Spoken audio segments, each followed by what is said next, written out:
Welcome everybody to another episode of Ranji Coaching. In this episode, we're going to be talking about recognizing and overcoming fear triggers after narcissistic abuse.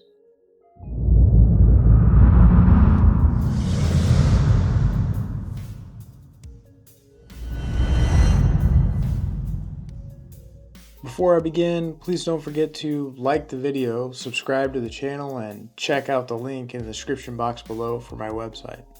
On my website, I have resources for narcissistic abuse recovery, life coaching, personal training, yoga, martial arts, and more. This video is the second part in a 10-part series called Overcoming Narcissistic Abuse, a comprehensive guide for success. I will link that playlist in the description box below. All right, let's get into it. Welcome everyone to today's video on healing after narcissistic abuse. Today we're going to focus on overcoming the fear triggers that can arise after narcissistic abuse. Going no contact and leaving an abusive relationship is a courageous step, and the road to recovery can be challenging. But remember, you're not alone. In this video, we'll explore what triggers are, how they connect to narcissistic abuse, and shine a light on tools to manage them. What are triggers, and why do they happen? Triggers can be anything. It's most terrifying when you can feel the trigger happening, but can't really find what's causing it. Triggers are caused by situations, behaviors, anything that ignites the fight or flight response within a victim. A victim's own emotions can also be triggers, causing distress from the inside out.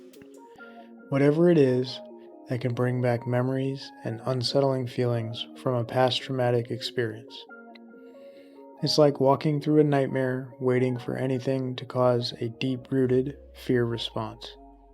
When it comes to narcissistic abuse, these triggers can be especially powerful because the abuse itself often involves manipulation, betrayal, emotional exploitation, and intentional psychological harm. Why does this happen? Our brains are wired to learn and adapt. When we experience a traumatic event, the amygdala, our brain's fear center, becomes hypervigilant. Anything associated with the trauma can then trigger the amygdala, sending our bodies and minds into fight or flight mode. The cortisol and adrenaline pumping into our veins and chest. The heart rate and anxiety rises exponentially. In narcissistic abuse, the constant manipulation and emotional turmoil create a chronic stress response. This means that after abuse, even seemingly minor situations can trigger this fear response within victims, leading to anxiety, flashbacks, fear, or even a complete shutdown. Imagine being in a relationship with someone who constantly criticized your intelligence. Now, when encountering a challenging task at work, this might trigger those feelings of inadequacy and self-doubt instilled by your abuser. Before I talk about triggers, I want to help viewers with understanding narcissistic abuse. If you haven't caught my first video, please go check that out. I will link it in the description box below.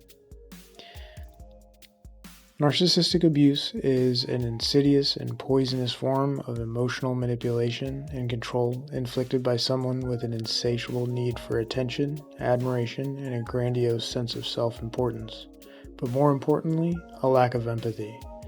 These individuals target and exploit their innocent victims through a meticulously crafted cycle designed to exert control over the victim and outcome of the relationship. The cycle of narcissistic abuse begins with the idealization of the victim. The narcissist first engages in idealization, a seductive stage where they shower the victim with attention, flattery, intimacy, mirroring the victim's desires and creating a powerful emotional connection. This is called the love bomb. The narcissist creates a mask to wear, specially designed for the victim. Imagine it as being swept off your feet by a whirlwind of charm and affection. This intense love bombing creates a deep bond, making the subsequent devaluation stage even more devastating. During devaluation, the facade crumbles as the narcissist transitions into devaluation, where they attack the victim with horrendous covert abuses, while intermittently idealizing them at the same time. Their mask strategically starts to withdraw as they become critical and belittling, constantly chipping away at the victim's self-esteem, autonomy, achievements, opinions, and even their sense of reality through crazy-making. This emotional abuse is insidious and cruel, slowly eroding the victim's agency and leaving them feeling confused and questioning their own perceptions of everything. The discard stage is a brutal rejection that leaves the victim heartbroken and bewildered. A lot of times the discard is carefully crafted, planned, and executed to inflict the maximum amount of emotional damage upon a victim. The narcissist may withdraw emotionally, abruptly ending the relationship or betraying the victim. This is often at a time when the victim is particularly vulnerable or dependent. Imagine the person you love cheating on you just after someone in your family passes, exactly right when you needed the support the most. But the cycle doesn't necessarily end there. The narcissist might attempt to reconnect with the victim. The narcissist is always watching, so if the victim has something the narcissist wants, or the narcissist senses the victim moving on and healing, they may hoover the victim back into the relationship. The narcissist will use renewed affection and calculated apologies to rekindle the connection. Another love bomb that only serves to pull the victim back into the throes of the abusive cycle. Narcissistic abuse has a devastating impact on victims. The repetitive nature of this cycle and manipulation can be extremely damaging to the victim's mental health, potentially causing severe anxiety, depression, and a deep sense of isolation. Let's talk about some of the manipulation tactics used by narcissists during these cycles. I think it's important to discuss the manipulation tactics to highlight how each of the later triggers can be set off after abuse. Love bombing is a crucial manipulation. The narcissist showers the victim with attention, affection, gifts, and sex at the beginning of the relationship to create a false sense of intimacy and connection. This is designed to hook the victim. Later in the relationship, this is displayed with a false honeymoon phase. After an abusive incident, the narcissist flips the script. They then become apologetic, lavishing the victim with renewed affection and promises that things will never be like that again. This honeymoon phase can last a while, making you question your own reality. Was the abuse that bad? Maybe I can do something to make this work. Hope is used to manipulate the victim further, fueled by the abuser's sudden but fake change of character. Gaslighting is second nature to a narcissist. They will attempt to make the victim question their own memory of events, thus directly attacking the victim's sanity and forcing them to change their reality. Gaslighting is a subtle form of emotional abuse. It relentlessly chips away at the victim's self-worth. Narcissists wield this tactic to manipulate the victim's perception of reality. They may blatantly deny things they said or did, leaving the victim questioning their own memory. Victims' emotions may be dismissed as unimportant, shattering the victim's agency and confidence. Another disturbing aspect of gaslighting is the narcissist's ability to deflect blame, twisting situations to make the victim responsible for the narcissist's wrongdoings. This relentless manipulation, fueled by misinformation and contradictions, creates a disorienting reality for victims. The narcissist may even isolate the victim from loved ones, further instilling their control. By strategically destroying the victim's trust in their own judgment, the narcissist cripples their sense of reality, making them easier to control. Emotional blackmail is a favorite manipulation for a narcissist, threatening to withdraw affection or punishment if you don't comply with their desires or plan. In narcissistic abuse, emotional blackmail becomes a targeted weapon used to control and manipulate the victim. The narcissist might threaten to withdraw affection, exposing the victim to a devastating, unexpected coldness and silence if they don't bend to their will. The narcissist may then play the victim, claiming the actual victim is being insensitive if they don't fulfill their wishes. This emotional manipulation creates a constant state of anxiety and fear of displeasing the narcissist. Because there is no clear communication, and sometimes that is on purpose, the victim is never sure what might trigger the narcissist's disapproval, leaving them perpetually walking on eggshells. Because narcissists have an inflated sense of self-importance, their needs and desires become the only needs and desires in the relationship.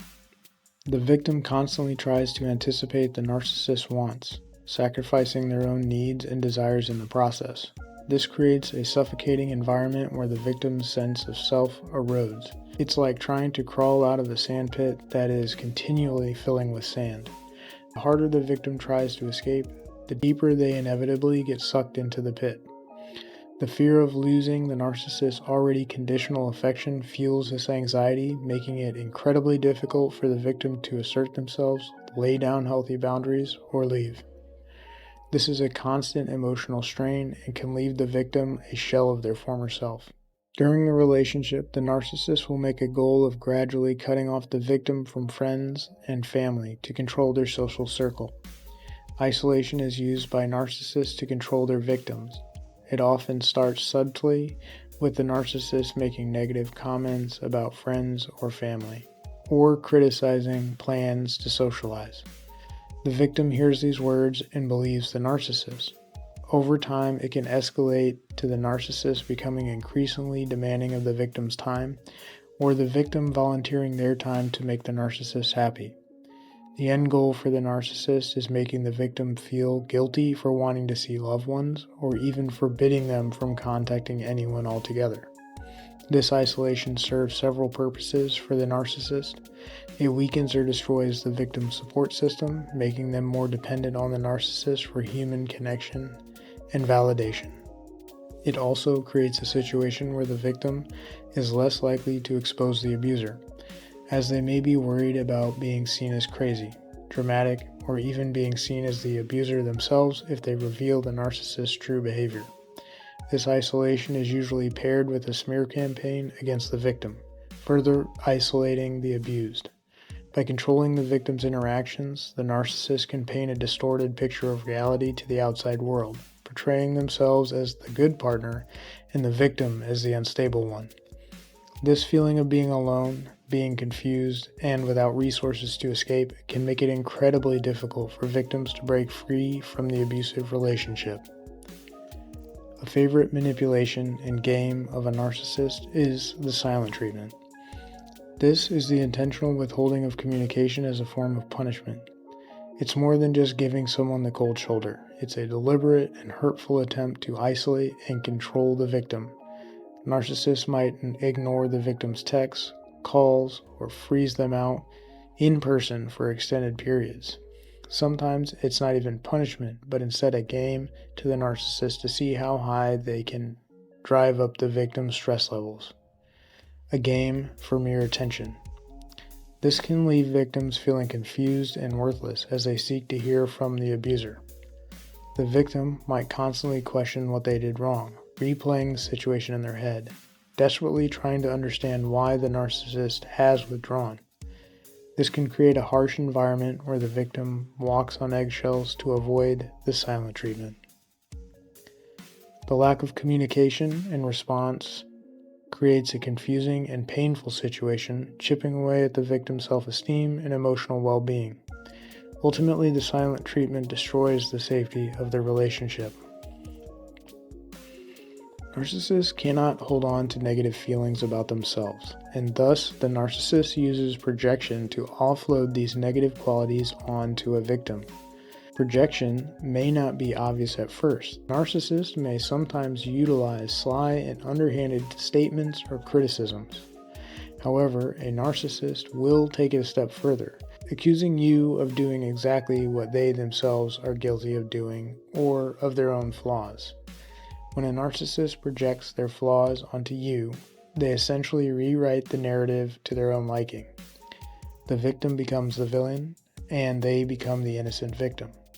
As the narcissist calls the victim out on things that should actually be directed at themselves, a victim may internalize this narrative, start to believe it, and question themselves. It's all part of the narcissist's plan to deflect accountability.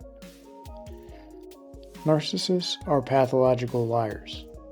The narcissist will lie compulsively to manipulate the victim or maintain their false mask. Over time, the victim will never know if the narcissist is telling the truth. Consider that the love bomb is a lie in and of itself. Thus, the foundation of a relationship with a narcissist is destroyed right from the beginning. Because the narcissist lies to control the narrative and the outcome, the safety of the relationship is constantly in jeopardy. Over time, these tactics, these abuses against a person, will erode a person's self-esteem, sense of reality, and ability to trust. Narcissistic abuse can even lead to complex post-traumatic stress disorder, a condition characterized by flashbacks, emotional dysregulation, difficulty with everyday tasks, and relationships. Let's discuss some of the different types of triggers that may happen post-separation and their impact on the victim's life. First up is experiencing manipulative tactics from others. That means anything that reminds the victim of the abuser's manipulative tactics can be a trigger. Upon experiencing someone using silent treatment, emotional blackmail, or gaslighting, the victim may become triggered. The next trigger is the experience of intense emotions. Strong emotions like anger, fear, or sadness can be triggering because they might bring back feelings the victim experienced during the abuse cycles. The experience of intense emotion may come from an external source. However, I do want to note that internal experiences within the victim may initiate this trigger as well. Victims who experience attempts at control can experience intense reactions. Each victim will react to control issues differently. Feelings of fear, anxiety, and immense helplessness may overwhelm the victim. In fact, any situation where someone tries to control the victim, outright or covertly, and even unintentionally, can bring on these feelings. Narcissistic abuse can also occur in work or educational settings. A narcissist might use similar tactics as the ones used against a romantic partner, such as creating turmoil through a smear campaign, taking credit for the victim's work, publicly criticizing the victim, or pitting colleagues against each other. A victim of narcissistic abuse may not be a romantic partner in this case. However, the emotional and psychological toll of the abuses can still have a lasting effect on the victim. The victim of narcissistic abuse will be highly sensitive to invalidation.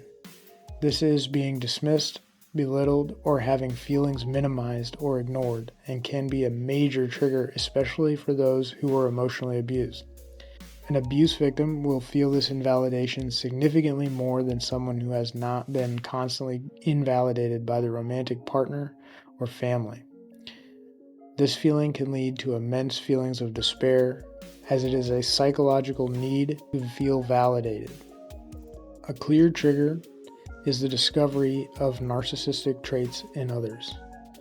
Interacting with people who display narcissistic traits like arrogance, constant attention-seeking behavior, or a lack of empathy can be unsettling and bring back memories of the abuser. This doesn't mean everyone who displays a single narcissistic trait is an abuser. However, being observant and aware of these red flags can help you identify and avoid people and situations that might be triggering. Isolation can evoke feelings of loneliness. This can be triggering because narcissistic abusers often isolate their victims away from support systems. Boundary violations can instill feelings of inadequacy, fear, and helplessness. Anyone who disregards a survivor's boundaries may be setting off a trigger, as narcissistic abusers often do this to control their victims. This is also seen with victims of sexual assault as well, as they have experienced the highest form of violation. Flashbacks are common for abuse victims. Certain sights, sounds, smells can trigger flashbacks to specific incidents of abuse, bringing back overwhelming emotions and memories. The final trigger today is relationship conflicts. Due to the abuse tactics the narcissist employs, like silent treatment or gaslighting, healthy conflict resolution can be difficult after experiencing an abusive relationship. The victim may find themselves avoiding disagreements altogether, avoiding asserting boundaries, or feeling overly anxious during arguments, falling into the same mindset of helplessness experienced during conflict with the abuser. For a survivor, it's important to notice what specifically triggers them. That way they can work towards developing coping mechanisms. Part of overcoming fear triggers involves navigating conflict. Let's discuss some helpful tips for navigating conflict in a healthy way, using assertive communication. These communication skills may not be effective if the victim is trying to communicate with an antagonistic person or a narcissist who seeks to avoid coming to a resolution. However, for a healthy and emotionally intelligent individual, these tips can become a game changer for the survivor to propel themselves towards healthier relationships. The use of I statements. By using I statements, the survivor can express their feelings and needs without blaming the other person. This promotes open expression while reducing the possibility of increasing the defensiveness of the other person. Focusing on the present issue. Focusing on the issue at hand is also important in conflict. By avoiding bringing up past grievances or getting sidetracked by emotional outbursts, the survivor can increase the potential for the possibility of a resolution. Take breaks if needed. If the conversation becomes heated, suggest a timeout to cool down before resuming. This will reduce the possibilities of the conflict becoming even more inflammatory or one or both of the parties causing irreversible damage to the relationship while acting in anger. Finally, if everything else is unsuccessful, the most valuable skill to learn is to know when to walk away. If the person is unwilling to communicate respectfully, it's okay to disengage from the conversation. This lets the survivor establish a boundary to avoid disrespectful or harmful communication patterns. By establishing healthy boundaries, a survivor can help reduce exposure to triggers caused by narcissistic abuse. I will briefly lay out some of the basic framework for establishing healthy boundaries. The first step is to identify your boundaries. This comes from establishing what behaviors are acceptable and what behaviors are unacceptable to you. As a survivor, this is the first line of defense against triggers. Put some thought into boundaries around physical touch, sharing energy, or spending time with certain people. Once you have established what your boundaries are, communicate your boundaries clearly and directly to people. Let people know what you expect from them. This is a good time to use I statements, followed by being specific about your needs. Once you have established and communicated boundaries as a survivor, you must be prepared to enforce your boundaries. If someone crosses a line and violates a boundary, have a plan for how you will respond. This could involve calmly asserting your boundary or removing yourself from the situation altogether. There is a difference between setting a boundary of no contact versus silent treatment. No contact is when there is no communication to be had with an abuser because they will violate the survivor's boundaries again. The survivor is enacting a self-saving measure, whereas the silent treatment is designed to punish the victim into compliance. Lastly, it's important to enforce boundaries and stand firm on them or the consequences, like no contact, because abusers will continue to violate survivors' boundaries until the survivor stands firm and does not allow the violation again. Let's talk about coping mechanisms and building resilience. How do you cope with these triggers and build resilience? I always say it's nice to have tools in the toolbox for any occasion. So here are some tools that you can add to your survivor toolbox on your healing journey. Self-care. Start taking care of yourself physically and emotionally. This might include relaxation techniques like deep breathing, meditation, or progressive muscle relaxation. Let me guide you through a deep breathing exercise and a short progressive muscle relaxation exercise, both of which I use and they have helped me a lot in the past. Find a comfortable seated position. It could be a chair, a couch, the floor for extra grounding, or lie on any flat surface. Close your eyes gently. Let's start by taking a few normal breaths. Notice the rise and fall of your chest and abdomen. Now we'll move into deep diaphragmatic breathing. Breathe deep into your belly. Inhale slowly through your nose for a count of 4. Feel your belly expand as you breathe in. Hold your breath for a count of 2. Exhale slowly for a count of 4.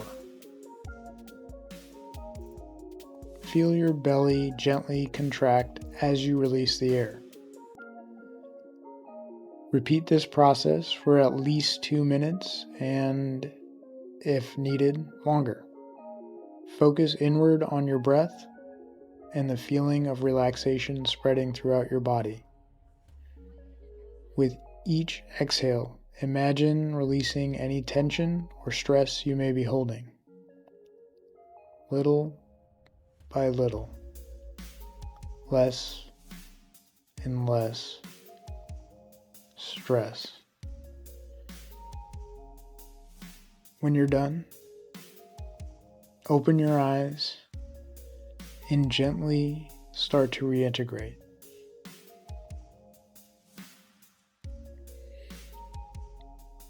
Next, I'm going to walk through a very basic, progressive muscle relaxation exercise. I prefer to do this exercise laying down in a quiet, comfortable place. Close your eyes gently.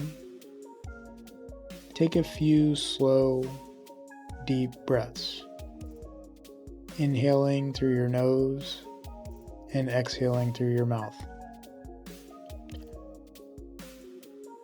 You're going to start by tensing and relaxing different muscle groups in your body, one at a time. Focus on one part of your body. Tense up that part of your body tightly for a count of 5.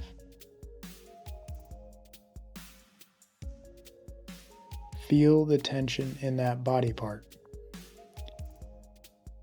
Now relax it completely and move it about freely.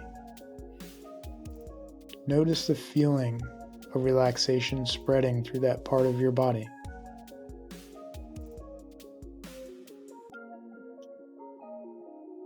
Repeat the tensing and relaxing for 5 seconds each on the rest of the muscle groups in your body. I prefer to work from the bottom up, so I usually start with my feet. But you may start anywhere that feels good for you. After tensing and relaxing each muscle group, focus on the feeling of relaxation spreading throughout the body. Take some deep breaths and then lie still. Feel the relaxation flowing through the body. When you're ready, open your eyes and reintegrate. Here are a few more self-care tips. Journaling can also be a helpful way to process emotions and track triggers. Through journaling, you can learn and identify what issues causes triggers within you. Additionally, then you can learn ways and methods to cope with those specific triggers. I always say identifying what the issue is first is the most important step to recovery. Let's not underestimate the last few self-care tips. Feeding the body the right fuel sharpens the mind and helps regulate the body. Regular exercise is great for building resilience, self-esteem, confidence, and of course strength. Sleep is very important for recovery. When you sleep, the mind and body heals itself. Through these self-care tips, a survivor can make progress, healing the internalized trauma causing the triggers within them. Therapy. Seeking professional help is invaluable. It's important to find a therapist who specializes in narcissistic abuse or complex trauma. Therapy can help you with tools like cognitive behavioral therapy to help you recognize and replace negative thought patterns of inadequacy or undesirability. Additionally, therapists can help you manage your emotions effectively, teaching skills like emotional regulation, distress tolerance, interpersonal effectiveness, and mindfulness. As a narcissistic abuse recovery coach, I help move clients forward away from abuse through education, empowerment, and elevation. The key being move forward. I cannot help clients with the things a licensed therapist can, like trauma or the past. I will always seek to help clients find the right professional for their recovery, including facilitating conversations to get them into therapy if needed. Mindfulness. Conscious and deliberate practices like meditation and deep breathing can help you ground yourself in the now and can help you manage overwhelming emotions that arise from triggers. Meditation is a fantastic way to overcome triggers. Let's go through a guided meditation together. Find a comfortable, seated, or laying position. Let your eyes close. We'll start by taking a few deep breaths. Slowly in, slowly out. Notice your breathing. Feel your body expand and fall as the oxygen travels in and out. Feel your body relaxing. You may experience emotions. Acknowledge them, but don't judge them. Simply observe them with curiosity.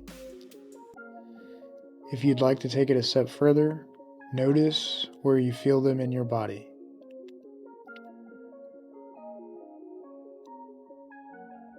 Feel your connection to the ground beneath you. Feel your body representing you to the world, and then look inward.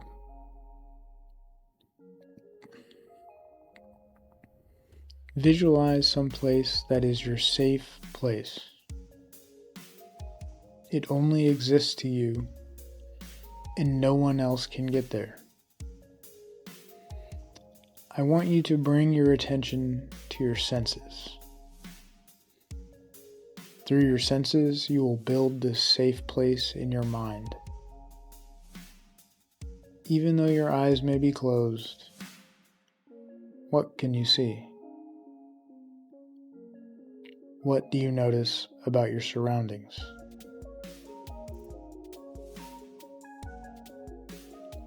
What can you hear?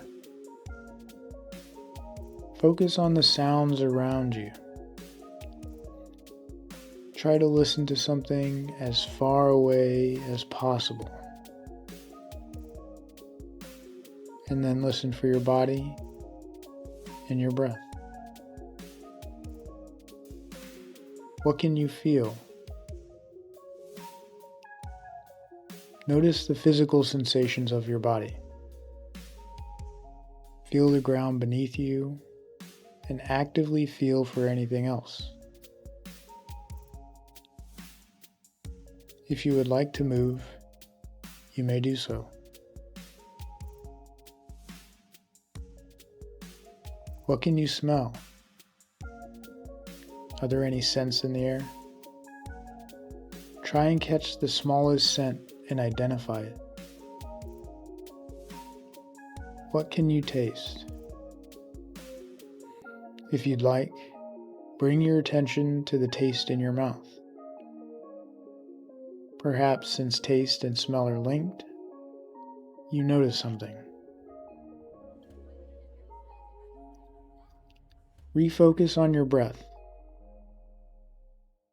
You may use the breathing exercise from earlier, or just breathe slowly on your own without counting. Repeat a calming mantra in your head or aloud. It could be a phrase like, I am safe, I am calm, or I am okay. Continue focusing on this safe place you have created.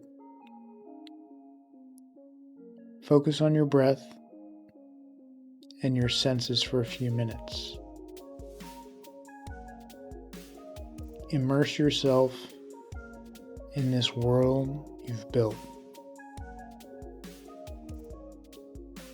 Let go of any thoughts or worries that may come up.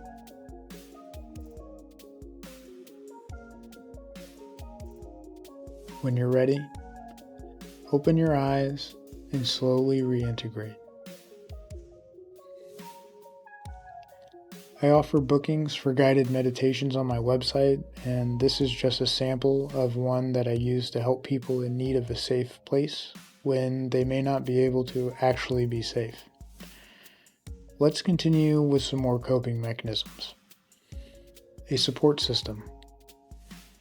Having a strong support system of friends, family members, or a therapist is essential.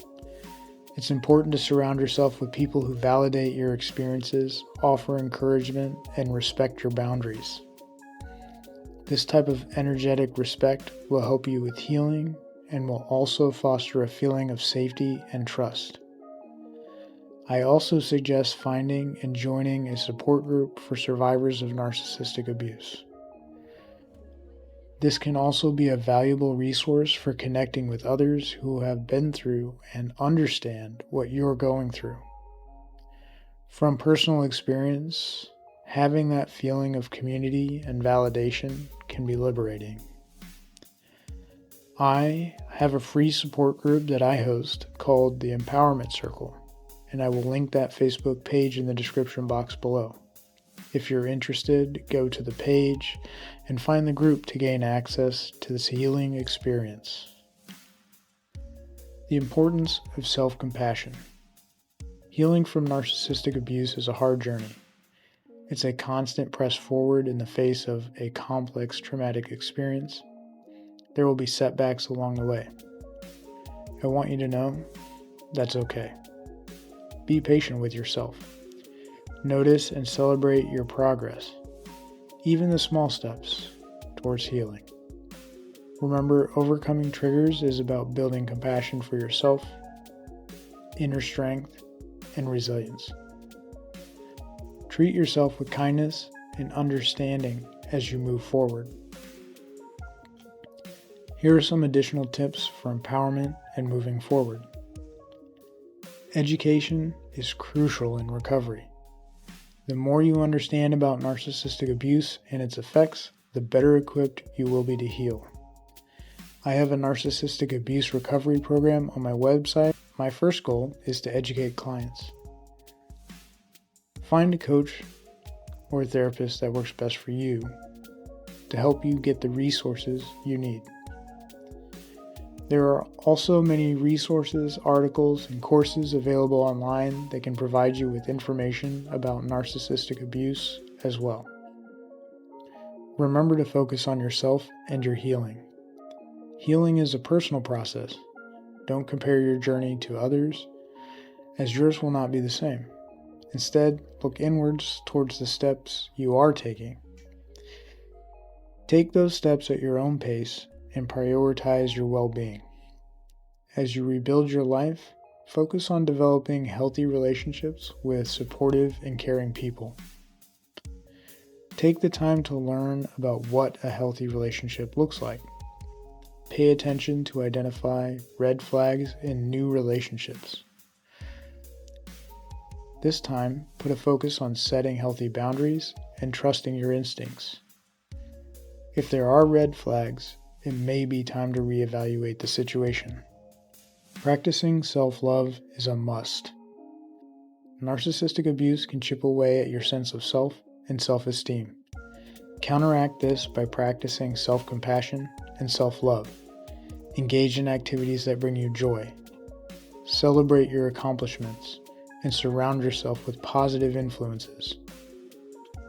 It's time to break free and break the cycle.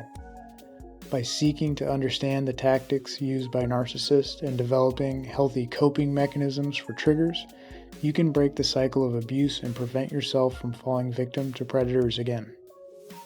After surviving narcissistic abuse, I started to recognize triggers within myself. Instead of succumbing to them, I was able to use them to my advantage, something I call the sight. The sight is a devastating skill in my arsenal now. It allows me to distinguish between truth and lie, read body language and micro-expressions, detect deception, and be resistant to gaslighting. Healing from narcissistic abuse takes time and real effort. Be patient with yourself and celebrate your progress along the way. You are not alone, and there is help available. Reach out to me through my website, and let's talk.